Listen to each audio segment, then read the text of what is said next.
So yeah, it was day 11 and 154 days are left for NEET 2026 and 28 November. So this was my to do and actually क्या था ना, coaching का of है Friday and Saturday को.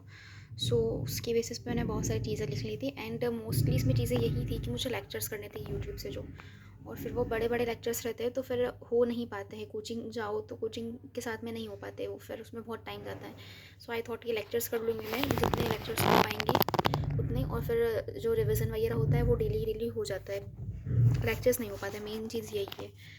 तो मैंने पहले तो इसमें जो फोटोसिंथेसिस है उसका सेकंड रिवीजन मेरा डन हो गया है. तो सेकंड रिवीजन किया एनसीईआरटी की, उसके क्वेश्चंस लगाए, मैं 90+ क्वेश्चंस किए. और उसके बाद ह्यूमन रिप्रोडक्शन मैंने लिखा था उसके एनसी में. मेरा एकदम ना पूरा वो हो गया है दिमाग ख़राब.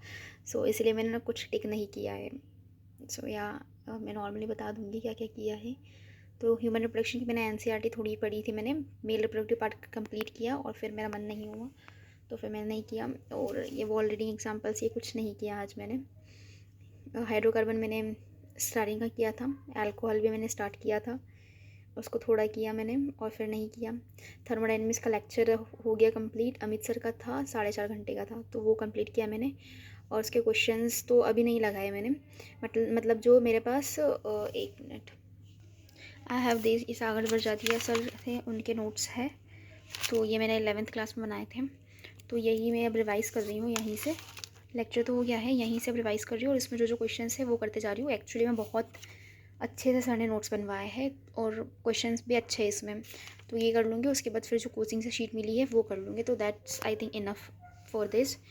एंड अगर मुझे लगा बाद में रिवाइज़ करते टाइम तो फिर मैं PW की DPP लगा लूँगी. तो या दैट्स. और उसके बाद फिर ये फिज़िक्स के MR सर से लेक्चर किए थे मैंने, 2 लेक्चर किए मैंने, 3 और 4 कंप्लीट किया वो इलेक्ट्रोस्टैटिक्स का. और उसके बाद फिर NLM, उसका भी लेक्चर मैंने स्टार्ट किया था बट मैंने किया नहीं क्योंकि इतनी सारी चीज़ें हो रही थी भाई, एकदम पूरा दिमाग वो हो गया था एग्जिस्ट में. सुबह से पढ़ रही थी बैठ के, तो फिर हो नहीं पाया मुझसे. ये किया मैंने. और ह्यूमन हेल्थ रिवाइज़ करना था बट वो भी नहीं किया. सर्कुलर मोशन, ये 2 चीज़ें मैंने बिल्कुल भी नहीं की है, बाकी सब मैंने थोड़ा थोड़ा किया है.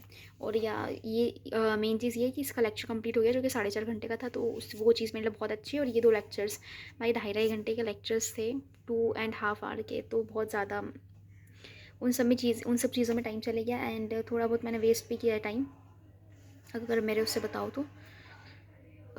या और जितना अच्छा जाना चाहिए था दिन उतना नहीं गया है. 11.5 घंटे पढ़ाई हुई है सिर्फ. अगर चाहती तो भाई हो जाता बहुत अच्छे से. और ये है हाँ, ये आज की टू डू है. सो मतलब 29 नवंबर की. तो इसमें तो मैंने बहुत कम कम लिखा है, ये तो डेली का जो है गोल वो ही है. और बाकी सारी चीज़ें ये जो मैंने लिखी है कि ये हो जाए तो एकदम वो हो जाएगा कि हाँ मेरे 2 दिन एकदम फ्रूटफुल थे. और ये मैंने लास्ट में वही लिखा है कि जो बायो के चैप्टर्स आते हैं टेस्ट में जो आ रहे हैं, तो वो मैं टेस्ट के पीछे नहीं रह रही हूँ. कल टेस्ट है मेरा, तो मतलब संडे को. तो आई एम मतलब कि ये टेस्ट के पीछे नहीं रह रही हूँ कि टेस्ट में क्या होगा क्या नहीं होगा, क्या सिलेबस है. मतलब खुद का सिलेबस करने में लगी हूँ मैं. तो जो चैप्टर्स मुझे आते हैं या जो टेस्ट में आ रहे हैं वो मुझे आते हैं, तो मैं उनको ऊपर ऊपर से पढ़ लूँगी ताकि थोड़े बहुत नंबर आ जाए ढंग के. अभी तो कोई मतलब नहीं है मुझे नंबर से कितने भी आए, क्योंकि मैं सिलेबस कंप्लीशन पे ध्यान दे रही हूँ, वो भी अच्छे से चल रहा है. तो या दैट्स इनफ. और इसमें मैं बायो का 1 चैप्टर ऐड कर लूँगी, 1 डे 1 चैप्टर. या दैट्स इट. ठीक ही दिन था कल का, 7 आउट ऑफ 10. या ओके बाय.